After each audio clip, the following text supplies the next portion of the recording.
everybody. Welcome back to the Enlisted Point of View podcast. Today we have another guest with us. He is a junior sailor that I work with, and we got to talking, and I asked him if he wanted to come on the podcast, and he said, yeah, he's willing to do it. So, without further ado, I give you this junior sailor. Tell us a little bit about yourself. I'm very junior sailor, 19 years old. Been in the Navy for almost 9 months. 9 months. Yeah.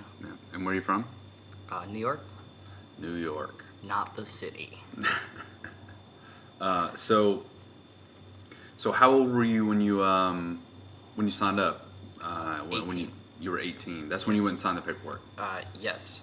The second time I went to the recruiter. The first time I was 17, but he wasn't good at recruiter. So I stopped trying to join for a little bit. A friend of mine told me another recruiter that he had, and I hit him up, and he got me in, took the ASVAB, did everything like right away, got me signed up within a week, which was like pretty awesome. But I was 18 at that time, so you was wham bam, they got you Yeah. right in. Yeah, see, I the did. first one took me almost 2 months to take a PICAT. And then he tried to get me to join in like 30 days, and I was like, I'm not ready to go in 30 days, so I just gave up, went to a different recruiter. Wow. So once you did sign, how long did it take before you actually left?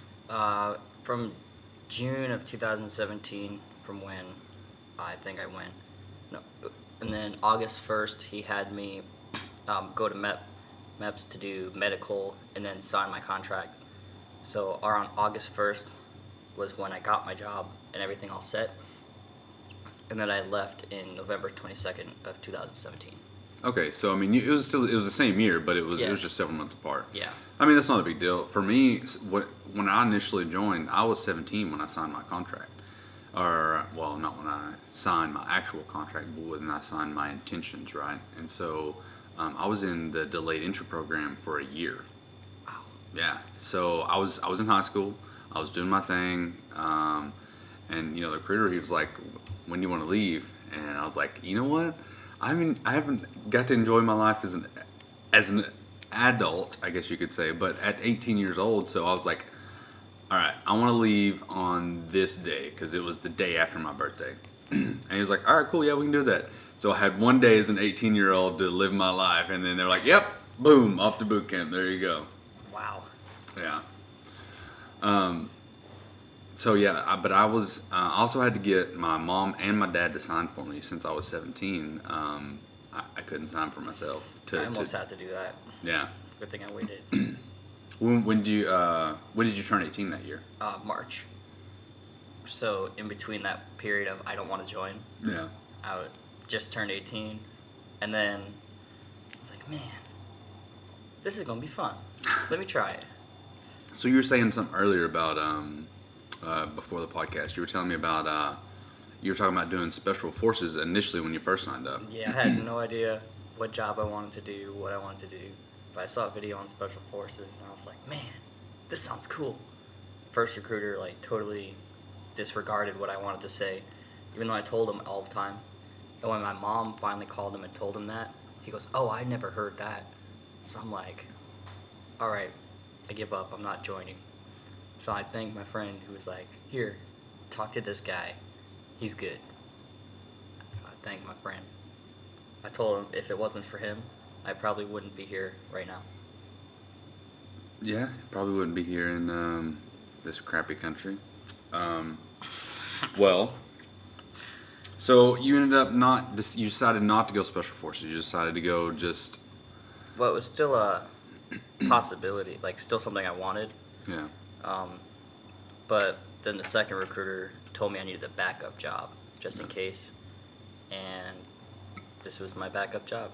He asked me, "What do you want to do?" And I said, "I don't know, something in the police work. Since I've been going to criminal justice for 2 years, might as well stick with the police type work." And he said, "Here you go, be an MA." All right, here I am. MA is the equivalent of MP for other branches. So, yeah, I mean, because I kind of went through the same thing. So when I joined, my initial job was for EOD, so that was like that, or that was spec war or whatever.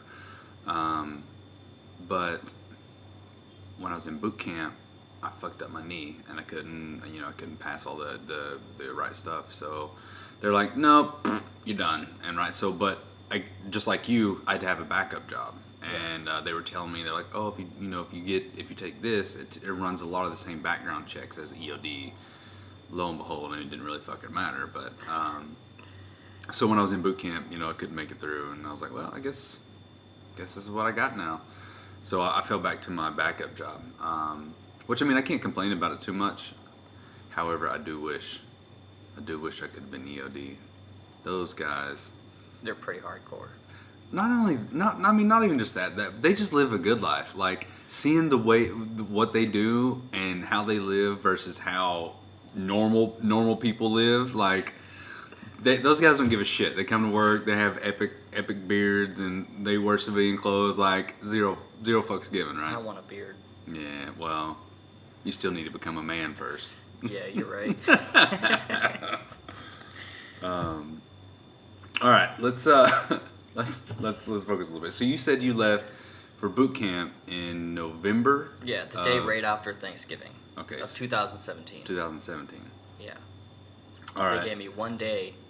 No, it was the day before Thanksgiving, so I didn't even get to spend Thanksgiving with my family. That's shitty. I'd have been like, hell no, I ain't leaving. Not till after Thanksgiving. Yeah, they could have sent me the week after, like they did with some people. Because when I showed up, there was people who showed up a week before me, and then I was there for 2 weeks doing nothing, waiting for the people to show up a week after me. Wow, that's shitty. Yeah. So the people who showed up a week before me, they sat in boot camp for 3 weeks, doing nothing, except getting yelled at and making their racks. Whenever you before you left to go to boot camp, did they try and teach you like the ranks and stuff? Like, because when I was in DEP, we had to learn, they try to teach us what you got to learn in boot camp, right? Which is seaman, petty officer, so on and so forth. Did you try and learn that? They wanted us to learn it. They didn't really push it. Yeah. So I wasn't really. I knew a petty officer was a crow with the chevron, but I didn't know that there was different, like third class, first class, second. And then when I got to boot camp, they were like, "A chief has an anchor. Petty officer is this." I'm like, "Well, I knew petty officer." Yeah. But Well, the thing that got me is because, like I said, since I was in DEP for so long, like this was stuff we were constantly going over. And so I knew in my head, like E1, E2, E3, I'm going to get there. I'm going to be an E2 or an E3. Obviously I won't get that till I get out of boot camp, but like that's going to be what I am. So, but once you get there, they send you, they send somebody to greet you, and it's usually probably somebody from the clinic, and they're a seaman. And so like the seaman's getting all up in your face telling you what to do, and I'm like, well, bitch, we're not even started yet, and you're a fucking seaman, so you need to calm the fuck down. And that's what tripped me out, is just the way seamen there at boot camp acted like they were fucking head honchos. you had a seaman pick you up for boot camp? So like at the airport when I flew in, obviously a bunch of people flying at the same time. So there was a seaman there in his peanut butters. And he was there waiting and was like, you need to line up, get against the wall, blah, blah, blah. And then he's the one that got us onto the bus. Ooh. Yeah, we had 2 petty officers come. Okay. So other people, I was told they had seamen pick them up. Yeah. But we had petty officers pick us up. I got yelled at for leaning on the wall in ranks. Yeah, that'll get you. I was so tired, it was really late. And I was like, they had me lined up right next to the wall. So I was looking around. Just leaned up. 10 minutes passed. Stop leaning on the wall. Gotcha. It can support itself. Yeah.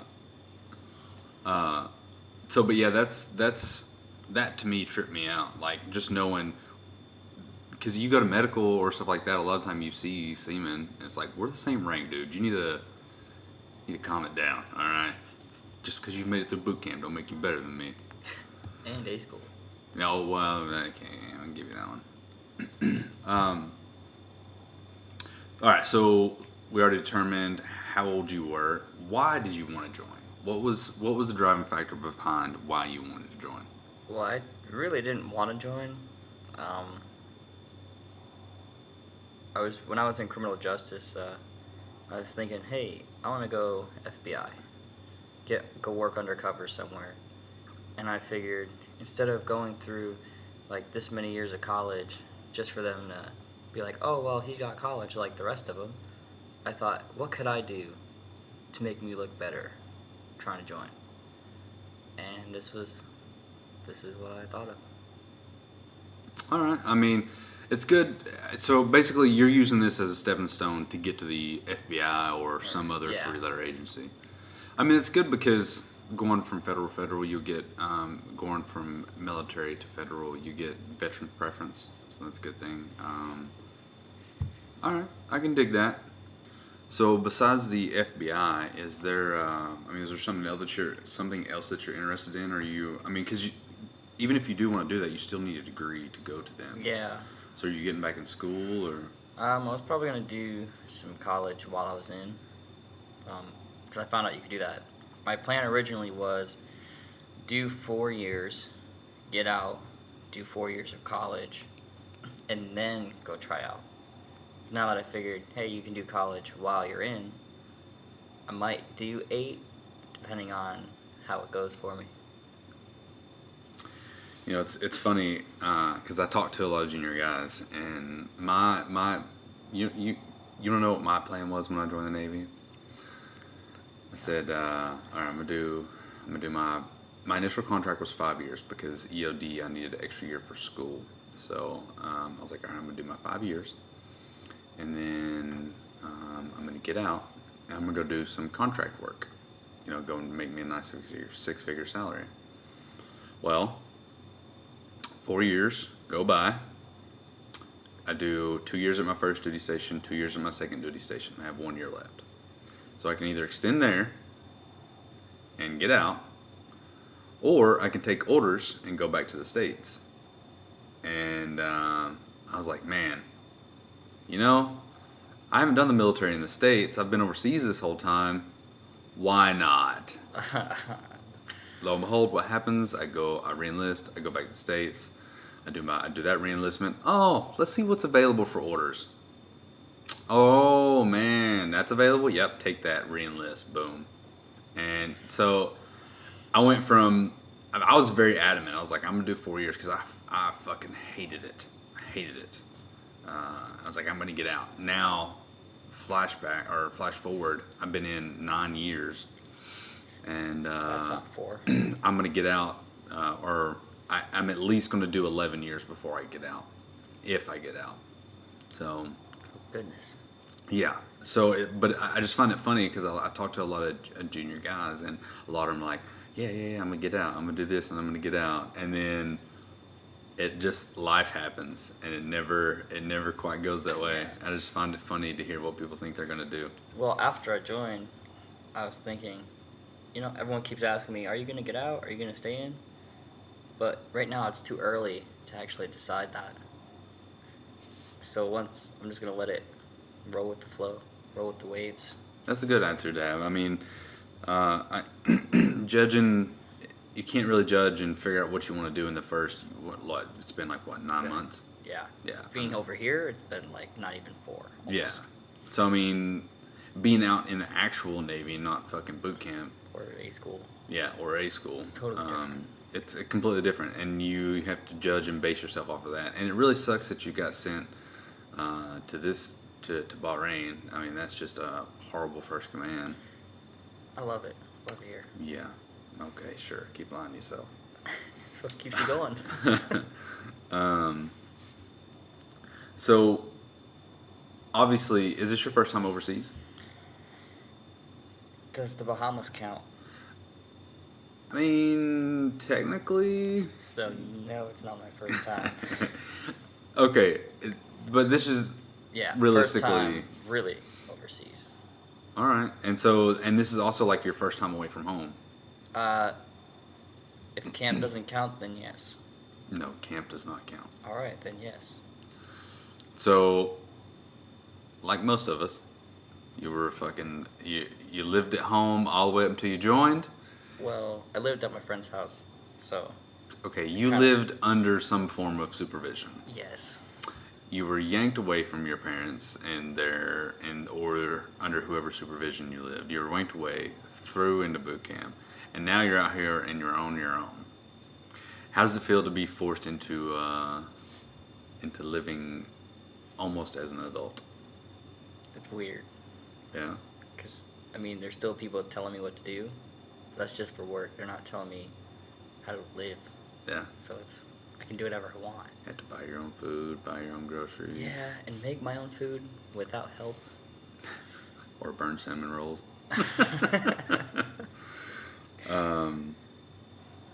Yeah, I it's here it's not so much. It's once you pick up that rank and you go to like E5 and you can move out in town, and then it's like, what I what gotta buy a house, what? what happened? Like, how did I go from being a kid running around getting drunk with my buddies back home to shit? What am I doing right now?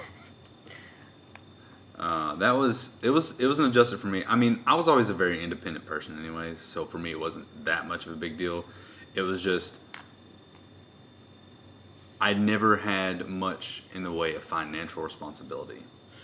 So I was spending like left and right and give me this and give me that. I mean, granted, I still do that a lot, but I'm more responsible about it now. I make sure my bills are paid. I make sure there's a little bit that goes towards things other than just what I want, you know? Yeah, I know how that was.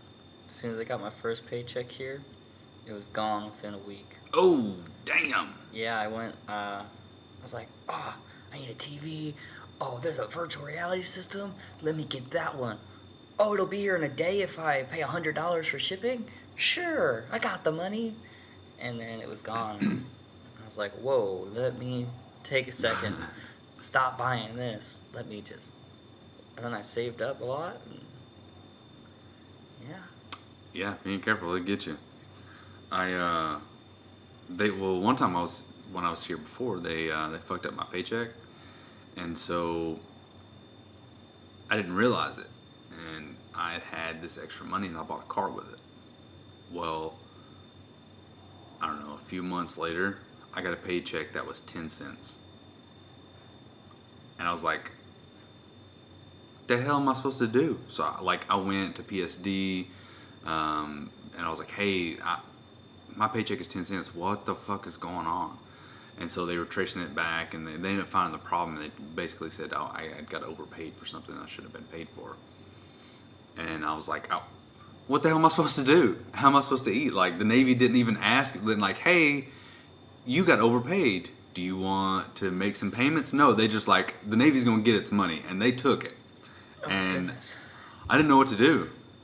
So I mean, there was a few options. There was like Navy Marine Corps Relief Society and some other things, but I ended up just had the section that I was in at the time. Everybody donated some money, and I ended up having a couple $100 to live off of until the next paycheck, and that was really nice of them. I ended up paying them back, but it's crazy. Money's a weird thing, especially when it's your first time away from home. Yeah, it could kill you. Yeah, because there's nobody saying, hey, you need to do this. No, it's like, I'm going to do... Being home, my mom was like, you need to watch what you're spending. Stop spending money on this. Like, worry about this. Now I'm here, and it's like, I can buy whatever I want. I don't want to take a shower. I don't have to take a fucking shower. Yeah, I could go a whole month without a shower. I mean, I don't recommend it, but yeah. I could do it. Some people at work might start to hate you a little bit. I think they start hating you after one day without a shower. Especially out here where it's 114 and up. Yeah. Yeah. So we talked about why you joined, or why you wanted to join. We talked a little bit about how this was being your first time away from home. Let's go back and let's talk about boot camp. Yay. So you went during the winter. Yes, I did. So your experience will be a little bit different from mine. Not to mention the fucking gap in time Yeah. between when I went through and when you went through. Tell me about your experience. So you flew in, you landed, boom. All right. So when I got there, they usually give you a food pass, so you can eat when you get off the plane. Yeah, we got that too. So I was like, all right, kind of nervous, so I don't really want to eat. But I'm like, I'm in a different state. New York pizza's the best pizza. Let me verify that. So I went and got pizza at the O'Hare Airport. Mm-hmm. I threw it away. That's how. I didn't really like it. Well, okay, so let me just stop you there, right? Because I'm a fat kid. I love pizza too. I've never had New York pizza. You should try it. So when I was in Texas, there was this place called New York Pizza, and the dude was from New York.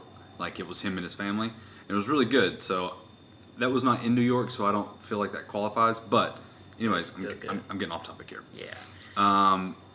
You cannot say that New York has the best pizza. New York has that particular type is the best. But Chicago, that's a whole nother breed of pizza, right? Well, I didn't just try Chicago pizza. I tried I tried Alright. Texas pizza, Florida pizza. All right, well, we're getting off topic. Yeah. You got Alright. your food pass. You Sick. got. So I get over to the USO. We had to ask some of the guys at the airport where it was because kept getting lost. We finally get there, and I was like, you know what? Or I actually paid for the pizza with cash, didn't use the card.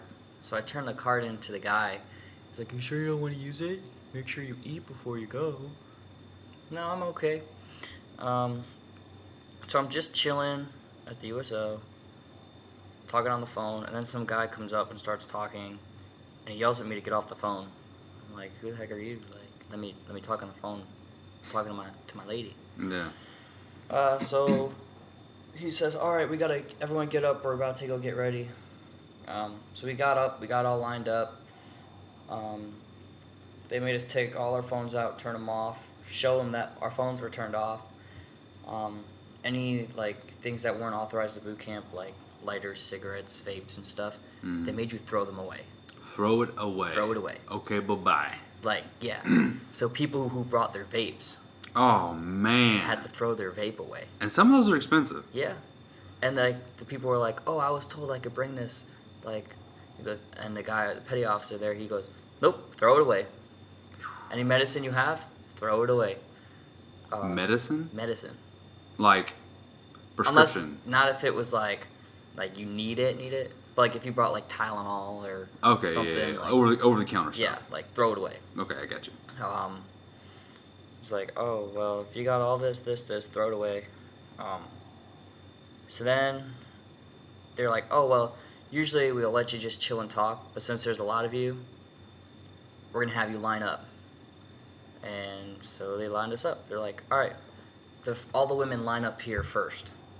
Women get in front of the line. Then they're like, all right, guys, count off.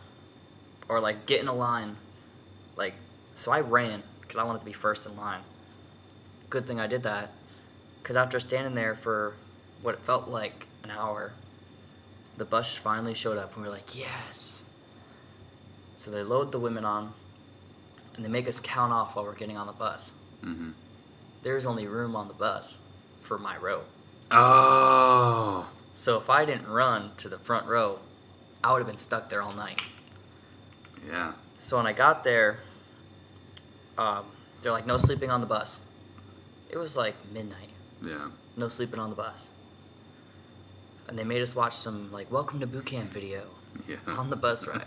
Yep. But since it was wintertime, close to Thanksgiving, Christmas and all that, they had Christmas lights up on the tree. Yeah. So I was too busy looking out the window at the lights to be watching the welcome to boot camp. It's pretty cool. Then we finally get there. And everyone's just slowly, nonchalantly walking off the bus. And you can see them walking off the bus.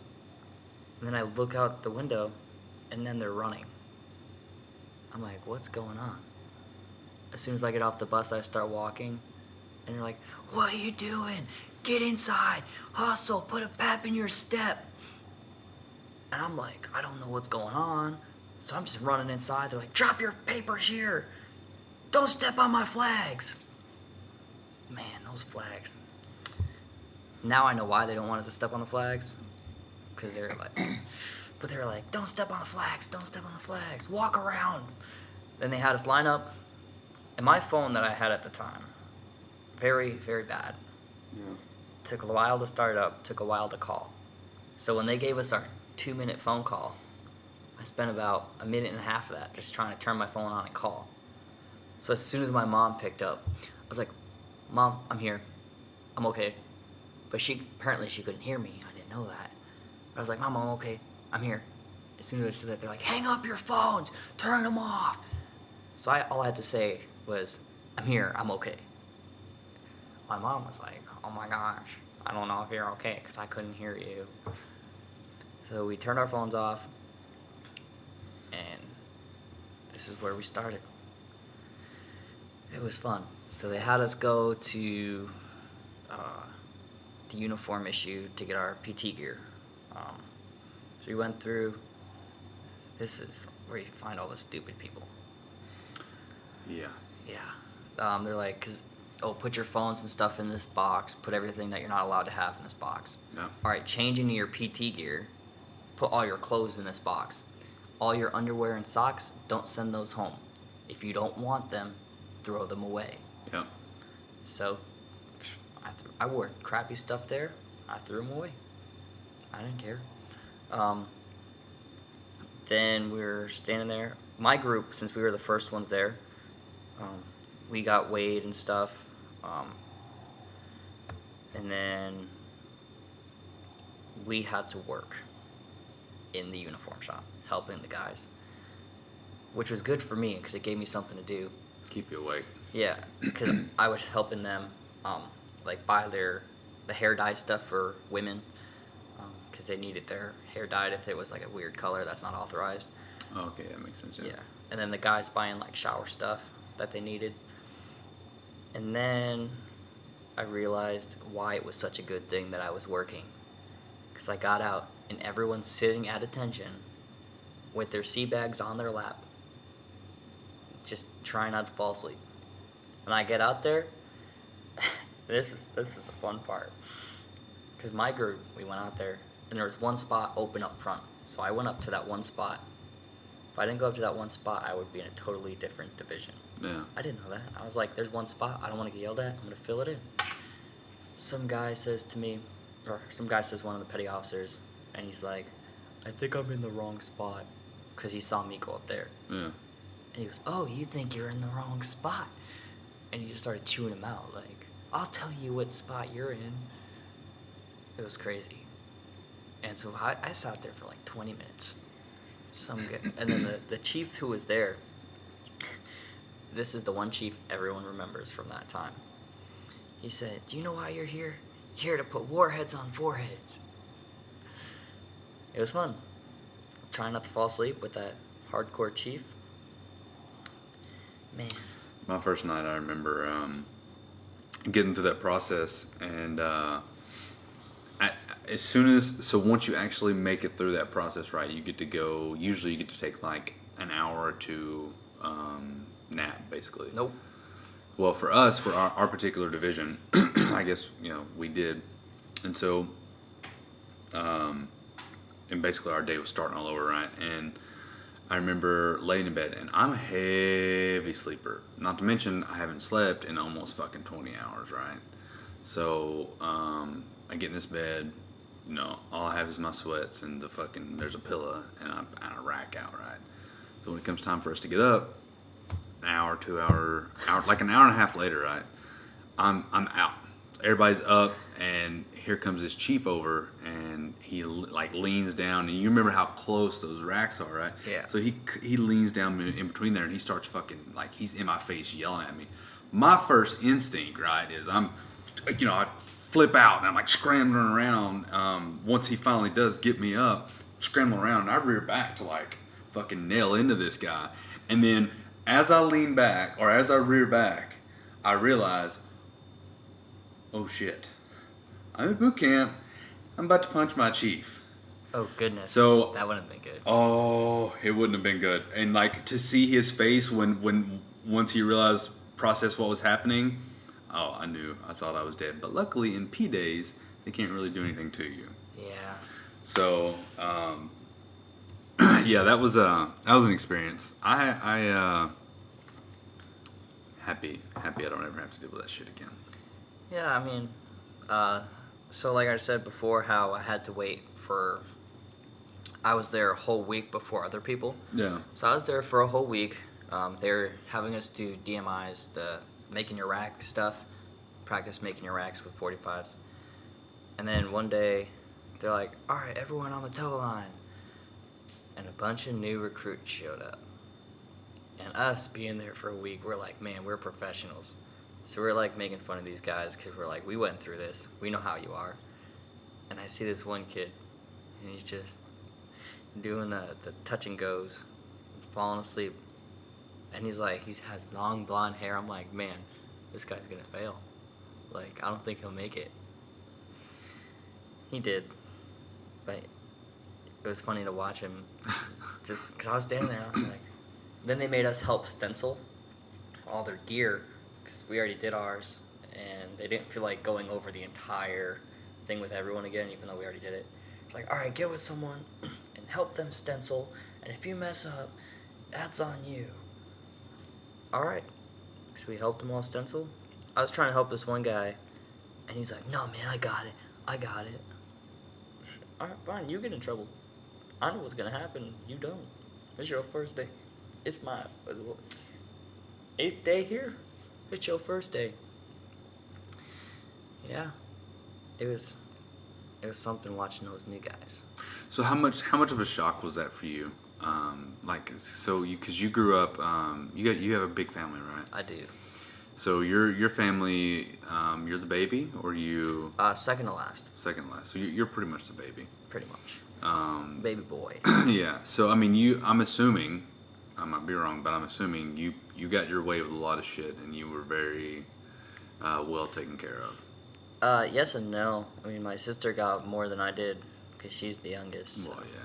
And she's like my dad's favorite, of course, because it's my dad's only girl. Yeah. So he's like, yeah, let me just take care of her. So like I'd ask for something and it's a no, and she's like, hey, can I have the same thing he wanted? And it's like, yeah, go ahead. So, how much of a crazy change was that to go from living the home life to that boot camp experience? I didn't like it because I couldn't sleep when I wanted to. Yeah. And I like sleep a lot. Yeah. When they give you times to go to sleep. And then some people don't like to go to sleep that early, because they let us go to sleep around 8, 9 o'clock. But we have to wake up at 6. Yeah. So it was supposed to be 8 hours of sleep that they're giving us. But people don't like to sleep that early. So they'd be talking and stuff at night, keeping everyone awake. At the beginning, we were like, all right, cool, be quiet. And everyone would shut up. We'd go to sleep. Later in boot camp, you'd tell people, hey, like, be quiet, I'm trying to sleep. And they'd get louder. Because everyone's, like, thinking they're the best. Shit, not me. I can sleep through anything. When it was time to go to bed, I laid my head down on that pillow. Some people did that. But I was right next to a rack. The guys like to make fun of the petty officers and a lot of the people in the galley for like what they say. Like every morning we go in, and the one girl was like, "Let me know you want hard-boiled eggs," or when you're leaving, the guy says, "Welcome." Yeah, and then some petty officers like whatever, and the guys were like, all night, "Welcome, welcome, welcome," and we're like, "Just shut up, we're trying to sleep." And it was an every night thing. I didn't like that. I like my sleep. Yeah, me and you both. So did you sleep? Did you sleep on top of your covers, or did you actually use it and then wake up in the morning and make your bed? I slept on top of the sheets. On top of the sheets. Yes, because you get 2 sheets. So the first sheet you lay down. Yeah. The second one you like offset it so you can sleep under that sheet. But then the blanket you have to fold out the bottom of your rack. Yeah. I used the blanket because all I had to do was fold the blanket in the morning, and then just stretch it out and make my rack nice and tight. So I didn't really have to make my bed. I just had to fold my blanket. No. Not me. I left that bitch folded and I slept It was on too top. cold because it was wintertime, That's a good point. so it made my skin dry though. Oh well, I have eczema. so- First time ever I used lotion was at boot camp. Really? Yeah, my hands like got so dry they almost started bleeding. Wow. Yeah. All right. So your eventfulness in P days was that you didn't get enough sleep. Yeah. Any other crazy experiences in boot camp that really that you might have a story about, something that affected you there? Yeah, I mean, there's one guy in my division who I probably will never forget, who kind of helped me get through. Because I'm not really fast at doing a lot of things. I think you know this, for me always being the last one out. So I'm pretty slow with a lot of things. So in the morning, when they wake us up early so we can get everything ready before we're supposed to be done, I'd always be running a little bit late. And this one guy would always walk by, even if I'm sleeping, no one would wake me up, but he'd always walk by, give me a tap, wake me up. And if he saw that I was running a little bit late and they're about to walk in, he'll help me fold my sheets or make my rack, fold my blanket, whatever I needed, he'll help me with it. So that guy, anyway, I think he was like 30. So he kind of like, I was like, man. Almost had like the dad mentality. Yeah. And he was from Puerto Rico, so he had like a Spanish accent. He's pretty good. Well, that was good. At least you had somebody there that was kind of taking care of you. Yeah. I think my biggest problem, I mean, I had a lot of shit. I had a lot of shit go on with me in boot camp.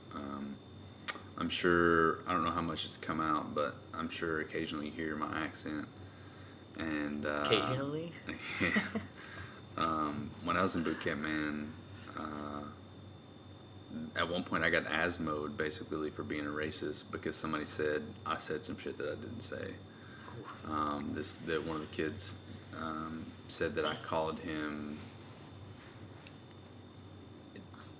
a name and then a racial slur. I did call him the name because I was pissed off, but the racial slur, like I'm not a racist. I've never had a problem with that, and I'm not fucking dumb enough to use a racial slur. Like who in their right mind?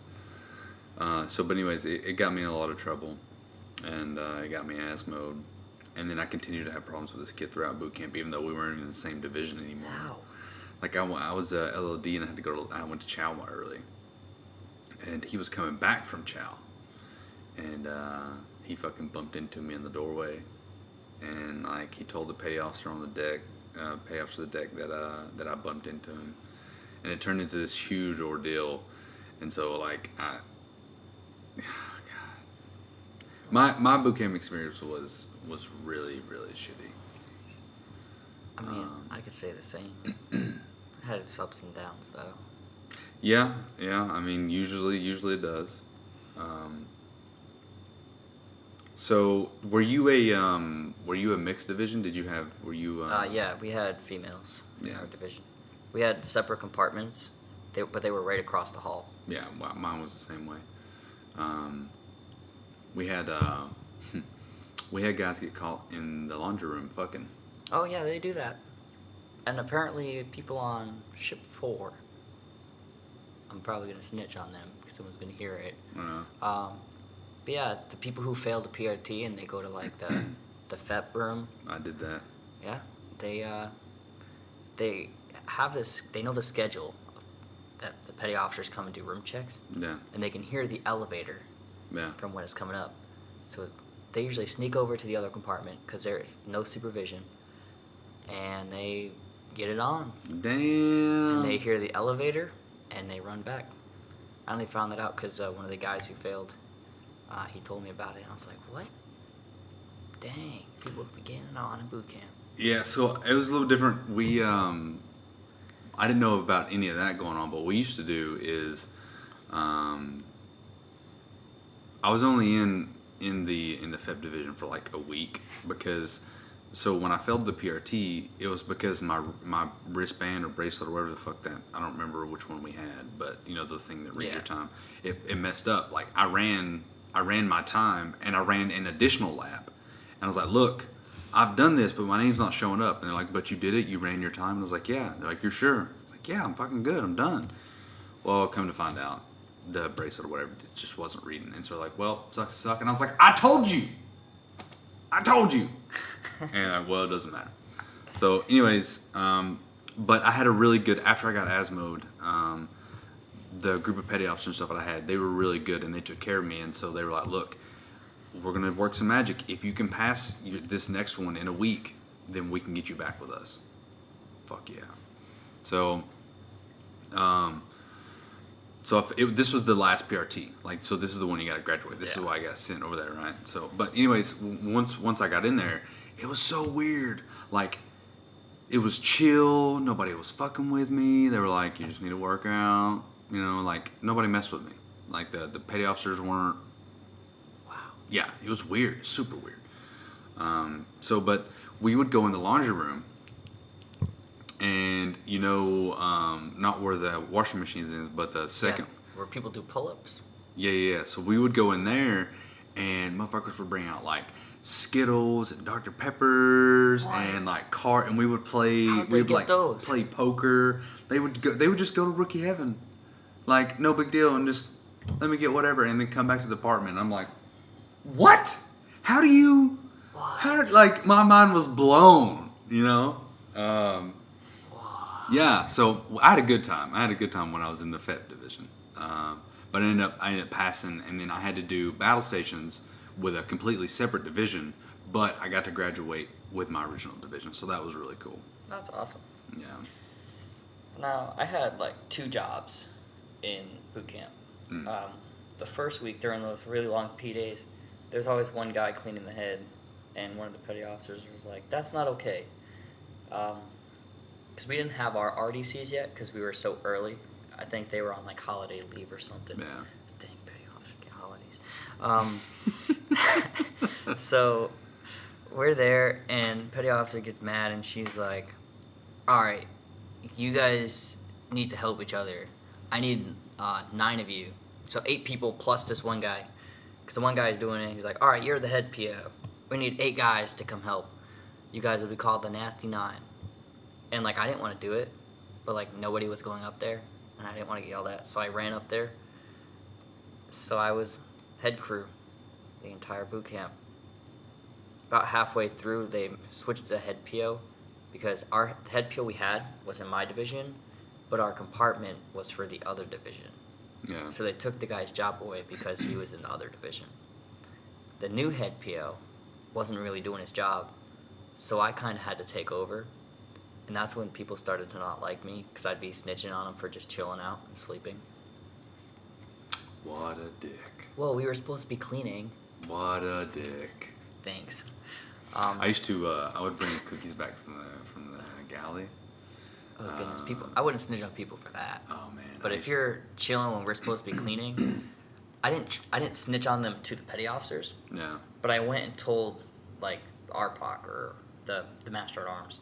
I was like, hey, there's people chilling in here. I told them they need to come help. And he's like, all right, go in there, tell them one more time. If they don't move, just tell me. I was like, all right, cool. So I told him. And the next thing that happens, I'm in there, I'm cleaning the mirrors, and the petty officer comes in. Petty Officer Hernandez. She's kind of crazy because she's a BM. And she comes in, she's like, move, get out of my way. In the mail head. She's like telling everyone, move. She goes to where they are. You 3, get up now. Get out.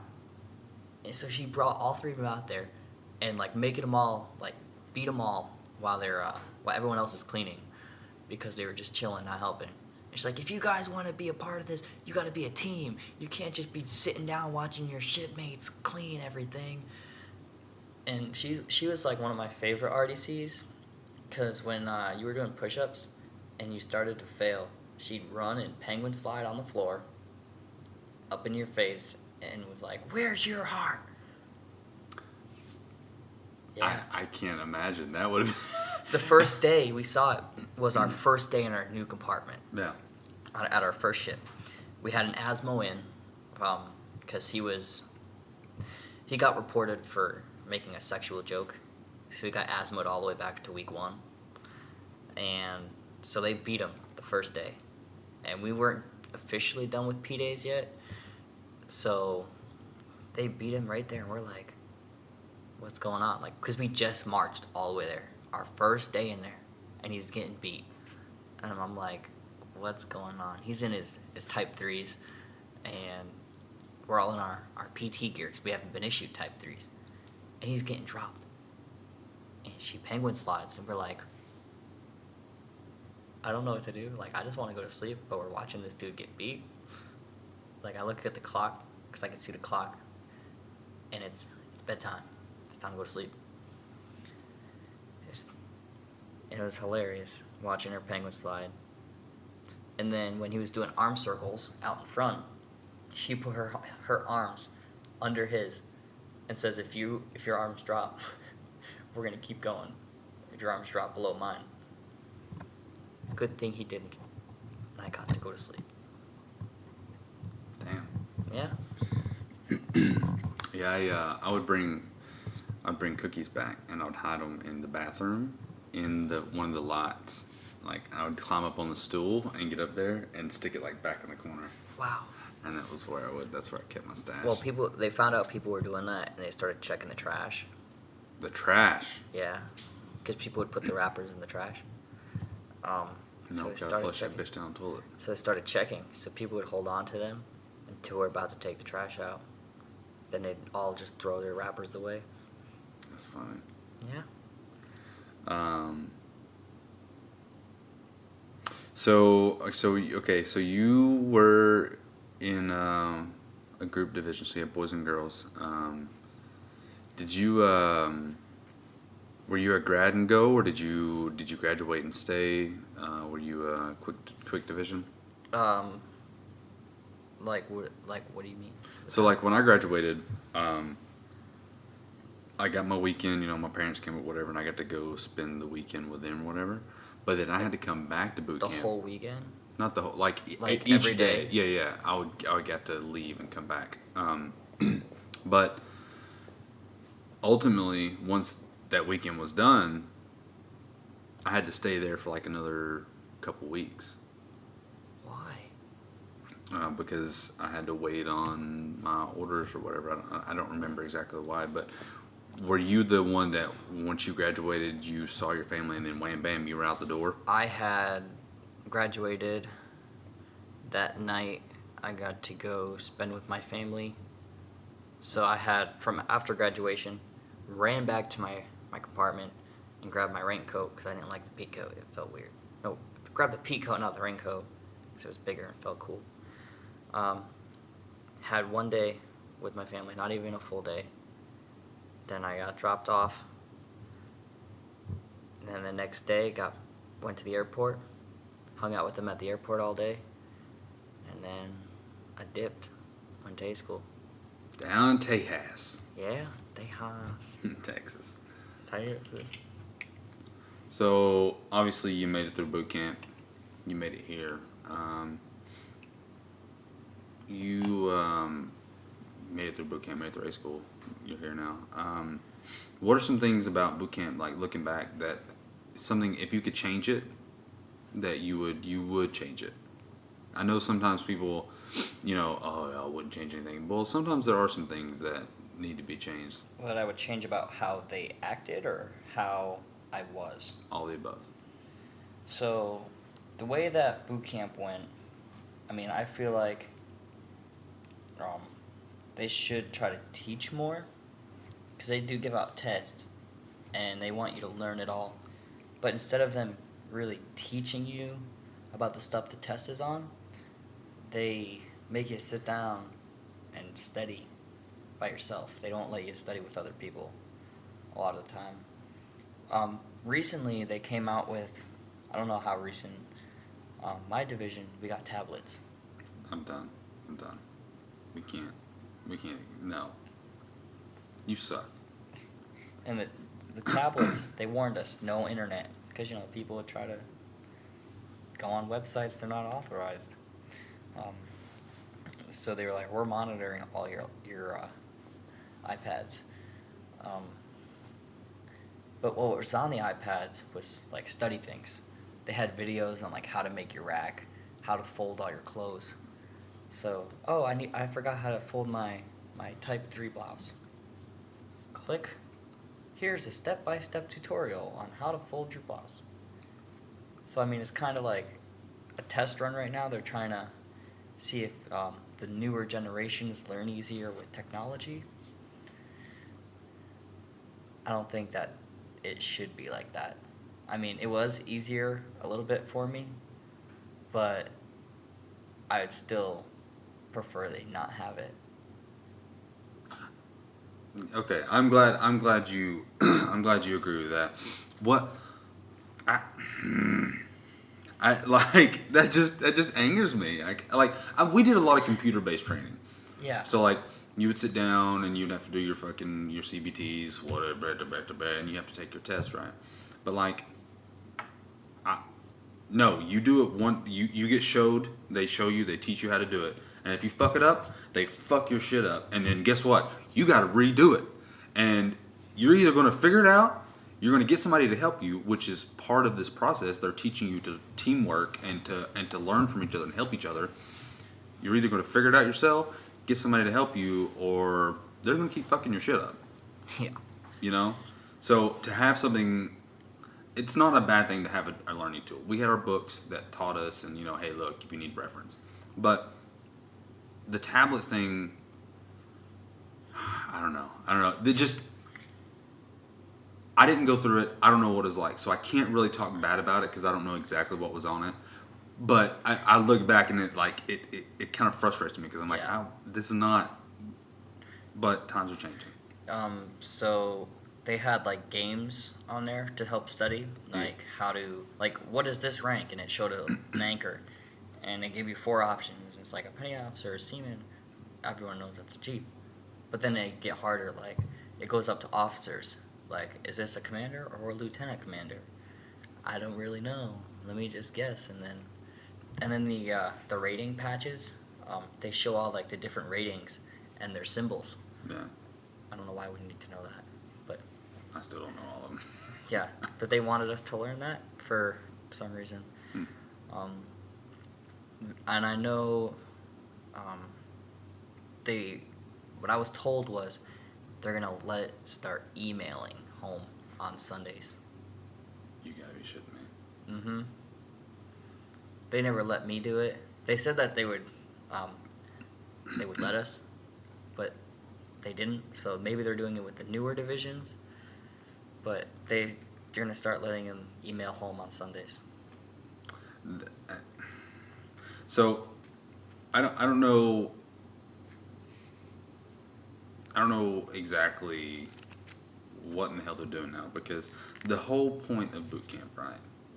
The point of boot camp is to break you down to 0 and then build you back up the way the Navy wants you. Yeah.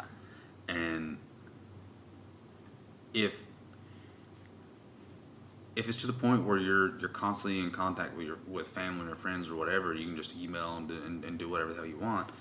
It's going to be that much harder, and you're going to retain a lot of life before the Navy, and that's you're not gonna turn out to be a good sailor, and that to me is just mind blowing. Like I remember mail call, right? That was my favorite time of day, right? Love mail call. Yeah, exactly. So like they come around, you're sitting there, and they're like, you got a letter, blah blah blah. I used to get mail every day. Me too. Every day, and seeing other people's faces, like, man, you're always getting mail, blah blah blah. Like I got that. That was so exciting for me, right? And getting those letters and reading them, and then taking the time to write back home, and that was so great. And if you lose that, where you're constantly in contact, you have much easier contact. The sweet isn't going to be as sweet because you're always going to have it. But so boot camp's supposed to break you down, and if it feels like slowly as it goes by, they're moving away from that. And the Navy as a whole, I know we're kind of talking about boot camp, but the Navy as a whole is moving away from that, and it's killing me because we're transforming to society when society if you're coming to the military, the society should be changing to fit the military, Yeah. and it kills me. I think my favorite time about mail call was about around Christmas time. My mom, she went to her job. She's a teacher, so she went to her job, had all her students write letters, have my sister have all her friends at school write letters, and they sent like a letter for everyone in my division, even for the petty officers. Yeah, and the chief, and they didn't want them. They're like, just hand them out. I'm like, okay. But everyone got a letter for Christmas. That's really cool. So, and I wasn't the only one. There was one other person whose family did it, and we did it after taps. At first, I was like, all right, petty officer, my mom sent me a bunch of letters. Can you just bring these to the female compartment? I'm like, all right, cool. Pass it out after taps, though. All right, cool. Taps comes, start walking around, give a letter to everyone. Some people are like, no, man, I don't want to. All right, fine. So I give someone else 2 letters. There you go. Pass them all out. People were excited to actually get a letter. My thing that I enjoyed, I've always my whole life, I grew up in church. One of my favorite things about church was getting up and singing in the choir. Oh, yeah. And so even just in general life, just singing, I've always enjoyed it. And so what I did was I had some of my friends and family, I would have them print out lyrics and stuff. And we had a couple guys in my division that they also enjoyed singing or played the drums or stuff like that. And so sometimes what we'd do is during holiday routine, we'd get together, a couple of us, and somebody would tap, tap, tap on the table, or whatever, and then a couple of us would sing. And so we had all the lyrics, and during holiday routine, that's what we would do. And that was building that camaraderie, having that time with those people. That was one of my favorite things that I still look back to and I remember. Fun. I had Christmas Day. Went to Chow. This was for dinner, and this was unlike any other Chow that I've ever had throughout my boot camp. They let us talk and enjoy our time with everyone. Even the petty officers and chiefs they would sit with us, and they had pumpkin pie. They had all pies. They had nice Christmas dinner. They had ham and all this nice stuff. Wow. Yeah, it was pretty good, but it was nice being able to talk with people, having a nice meal, because they knew us being away is hard. So they're like, all right, well, I know this is probably most of your first Christmases away from home, which it was. Yeah. But it was nice being able to sit down, talk, and then not getting yelled at for having a nice meal. So let's talk about Chow since you brought that up. I love Chow. What was Chow like for you? Were you how did y'all do it? Did y'all line up hotline, last names? How did y'all? Well, we lined up in a height line, and the way they do it now, they don't have a hot line, cold line. They have 2 lines, though. So when you march, when you line up, they want you to get 2 abreast outside the doors, and then whenever the RPOC gets the okay from the yeoman checking us in for Chow, they're like, all right, well, fall out. So the line on the left would go to the second set of doors and go to that line, and the first line, me being short, I'm always at the front of the line. Thanks, height line. So I always got majority of the time for Chow. There were occasions where they flipped it and I was on the back of the line. But they had 2 lines, and you'd go through, which sped it up. They did have a salad bar for healthy options, but because it was wintertime, people were getting sick, so they took our salad bar away. I only got to experience it for a week.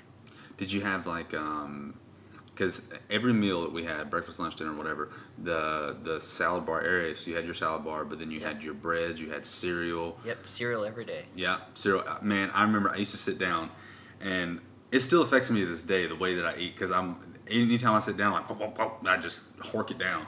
Because you're tall. Yeah, I was closer to the back. I was first in line all the time. Yeah, But every day I would sit down and I'd get a bowl of Lucky Charms. I would have my meal and then some bread, and like my plate was just packed.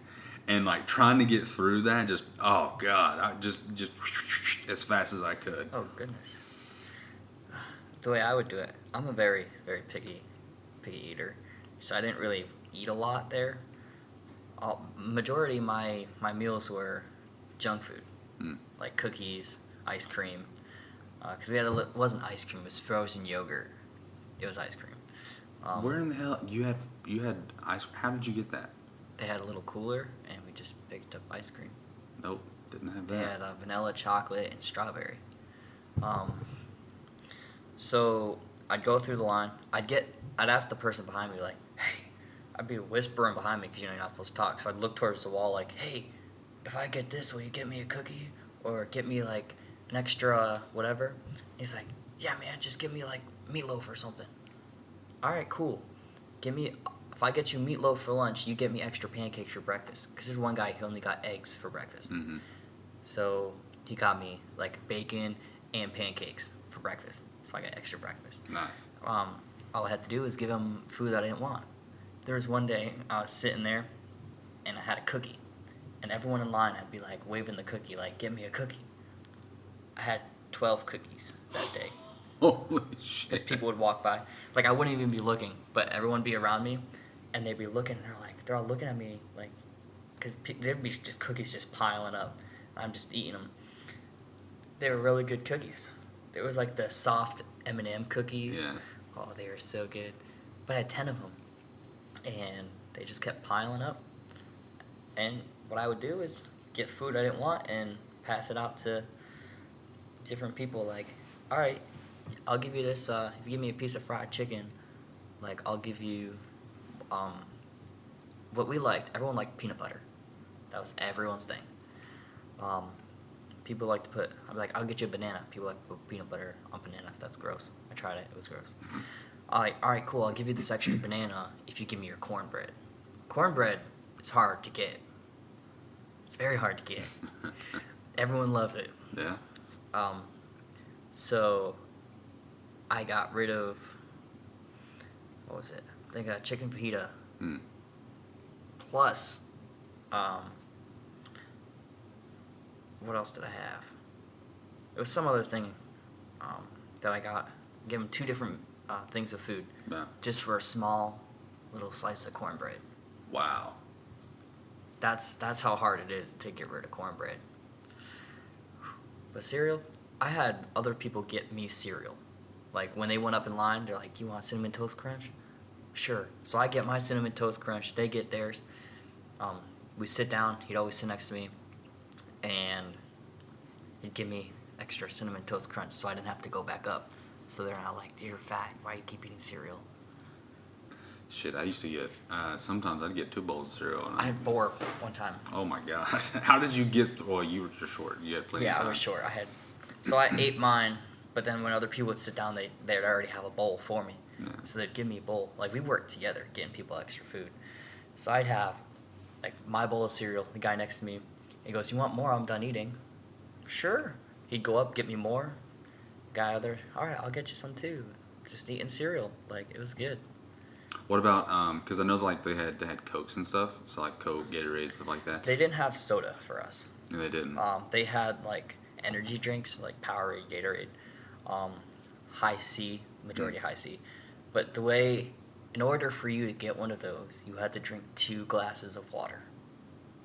You had to have 2 glasses of water. So if you wanted a High C, you need a 3rd glass, so that they know, hey, you drank water. Yeah.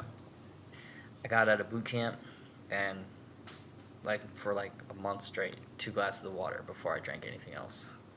It was terrible. I mean, that's a good thing. You should be drinking water. Never drank so much water in my life. So what about what was the hardest part of boot camp for you? What really gave you the most trouble?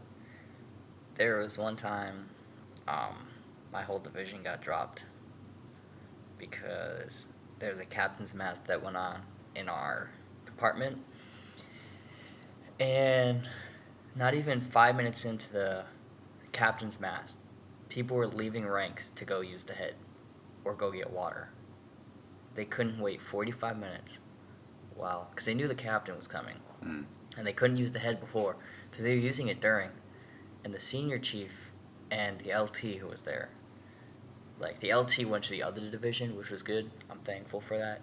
But this Senior Chief Greenwood, she's hardcore. Mm. She almost had me crying, getting beat. That's the first time I ever almost cried. I think one tear came out of my eye. Because we were going for like an hour. And she had us do push-ups, do all this other stuff. And it was the hardest. Like, I didn't give up.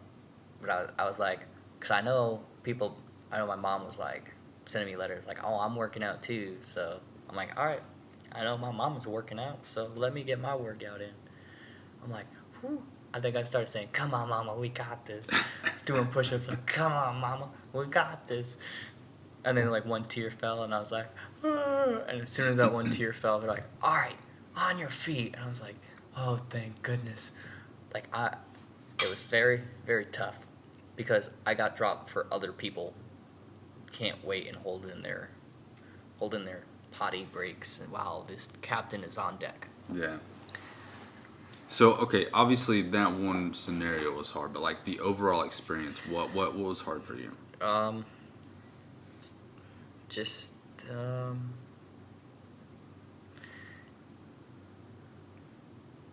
not really sure, because I mean, we all work together. I mean, usually just living in the compartment, everyone getting attitude because we're all together for so long. All the hormones are like, hey, let me just get angry at you for no reason. Yeah. So everyone would be yelling at each other, like we'd all hate each other. I mean, I don't really know what else was like super difficult. So like for me, the hardest part was because I'm a big people person. I've always had like my friends, I always consider them family. Always. Anytime I was away from school or if I wasn't at work or whatever, 90% of the time I was around a group of friends or family, and that being away from that and not having that as much social interaction, like on holiday routine and stuff, you got to hang out a little bit, but it wasn't quite the same. That for me, losing that interaction with my friends and family back home, and it still affects me today, is not having that and missing that, and it's affected my relationships still today, and I continually try to work on it. That for me was the hardest part, and so like having the letters and stuff that really helped get me through. That was probably the biggest struggle. I mean, along with some of the other shit that happened to me in boot camp, but that for me, that was it. So with that, like I said, the letters got me through. What helped drive you? What helped get you through boot camp? Because a lot of people would eventually, they would burn out or they'd give up. I mean, we had several people get asthma, and we had a couple people that just got kicked out. Well, what kept me going through is I always looked forward to the next chow. Took it one chow at a time. Hey, I mean, whatever works. Eh? At first, I was like, man, this sucks. And then someone said to me, like, hey, if you look at it one chow at a time, you're not looking forward to the end. You're just looking forward, like, 2 hours, a couple hours. Yeah. And then after the last chow, like an hour, and then you get to go to sleep. Yeah. Wake up, go to chow. So I'm always looking forward to the next chow. And then I wanted to go home. I wanted to see the difference I made on everyone's life with me leaving, because I wanted to see how different it was, and I wanted to better myself. So I'm always like, I had to keep going. I couldn't give up because I had to better myself. At first, I was just doing it for like get the job experience, whatever, and then I'm gonna get out. But then I got there and I was like, this is gonna help me better myself. I think I was in the best physical shape that I've ever been in my life during boot camp. Oh yeah, I lost a lot of weight. Like if you looking back on pictures of me before and after, it's crazy. I almost had abs when I got out. It was great. I almost had 100 push-ups, 100 sit-ups. But before boot camp, like our first PRT, I barely passed. I had like barely 50 push-ups, 47 sit-ups, and then like almost a 15-minute run. And then towards the end, I had 96 push-ups, 87 sit-ups, and then a 11:45 run. Wow. So it definitely helped. I feel like if I would have had like an extra couple months, I could have got over 100 push-ups. I counted 112, but my guy, he counted 96. Made me upset. What was the best part? What was the best part of boot camp for you? Battle stations. Yeah. Yeah. Battle stations is a lot of fun.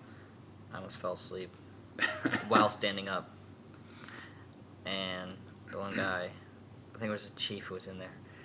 I didn't know I was falling asleep. That's how tired I was. I was standing there, and I could see everything going on. But apparently my eyes were closed. Because all I heard faintly was a chief yelling, and this guy's falling asleep while I'm talking. And like I'm looking around, and then my eyes opened up, and I was like, oh goodness, it's me. And I panicked. And I'm like, guys, you need to watch me, make sure I don't fall asleep. Like, who? But Battle Station was a lot of fun. We got to sing. Hmm? We got to sing. You got to sing? Yeah, for one of the parts. One of the guys started singing Cadence, and he's like, if you're going to sing a real song. So we started singing Don't Stop Believing. I led it because I was the only one who knew all the words. I think the best part for me was finally graduating, because I had so much troubles. I got asthma, and I had all these different things that happened to me in boot camp that really made me struggle. And then in the end, doing that, passing that final PRT, going through battle stations outside of my division, and then finally getting that last day to graduate with my division. I think that was, for me, seeing all of it come to a close and finally making it to graduation, seeing my family. That for me, that was the best part for me, because it was just so much, so hard. It was weird though. So when I graduated, my family, they I can't remember. I think either they drove up there, or they rented a car. I don't remember. But getting in the car and driving, we went to a restaurant, and like, having not been in a car for so long, It felt weird. It felt weird, and like I started to get a little nauseous, and I was like, oh. I remember my mom. My mom was freaking out because, in boot camp, I'm a loud person. I've always been a loud person, rowdy and rambunctious. And so on that ride to the restaurant and at the restaurant, I was really soft spoken, like, I was talking like this, and it was really even and mellow, right? And she was like freaking out. And it's just funny because in boot camp, right, you don't ever hardly get to talk. And when you do get to talk, it's either you're talking to a petty officer, which at that point you're supposed to be like a little loud, but the rest of the time when you're trying to talk to other people, you have to be quiet, and you're not supposed to be loud. And so my mom, she started crying. She was like, "Where's my boy? What have they done with him? They've turned him into." And eventually, once I got out of boot camp, I got back to myself. But it's just funny to see how people, once they go in and once they come out, and then having them rebuild themselves to what they were. It's always funny to see that. I did feel different when I came out. Like, before I joined, I slouched a lot, and I never stood up straight. And I got out, and everyone's like, whoa, like, you got good posture. Because I was like hunchback. I was about to be like a hunchback of Notre Dame. Yeah. So I'm sitting there, and I kind of panicked after I graduated, because I went out to get food. I went to Golden Corral, and when you graduate now, you're not supposed to get out of your uniform. You're supposed to stay in uniform while you're on liberty. Yeah. So I'm at the Golden Corral, and this guy comes up. He goes, "You just graduate boot camp?" I was like, "Yes, sir." He goes, "I was a chief." And whatever. I was like, "Oh, that's cool." Talking, and then he said something. I was like, "Yes, sir." He goes, "I just told you I was a chief," and I was like, "Yes, chief." And my mom's sitting there. She's like, And I'm just there. My whole family's there. I'm like, yes, Chief. No, Chief. Hi, Chief. And they're like, wow. Like, how you talk like that? I'm like, I don't know. They just got in me. Like, whew. Yeah, it's definitely a big change. Like I said, I mean, the whole point of boot camp is to break you down and build you up, and that shit works. Like, Yeah. you don't realize it until people start commenting. You're like, oh shit, I guess I am different. I used to be a lot more loud and rowdy than I am now. Yeah. The military overall has changed me a lot, because mouthy and confrontational, like that's always been me, and I'm still a little bit, but not as much. Because like at my first duty station, I got into it with a bunch of people I didn't care. I didn't give a damn. I was running my mouth. So some of my boot camp had kicked in where I would hold my tongue a little bit, but then you throw that in with a combination of working long hours, being in the heat, and then a little bit of sleep deprivation. Since I'm actually working, and I didn't care, and it used to get me in so much trouble. And over time, I've learned to just sit back and keep my mouth shut. But, well, I mean that's everything that I've got. Do you have anything else that might be good for other people to know about boot camp? Something that you went through? Since you just finished, so Yeah. I mean, really pay attention to the little steps they have, like how to make your rack. Definitely learn that. Line handling. Ooh.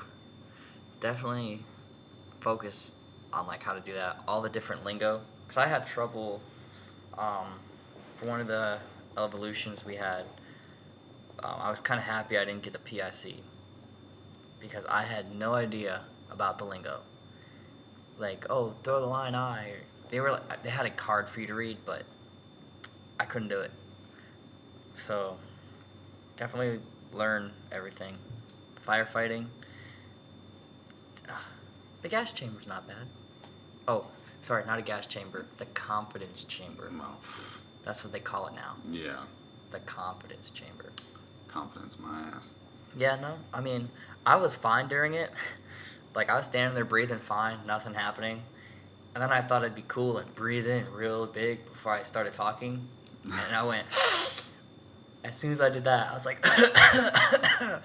but other than that, if I didn't take that big breath, I was fine. Like, I could have talked, no problem. Like, my name, they had to say our name and our division number.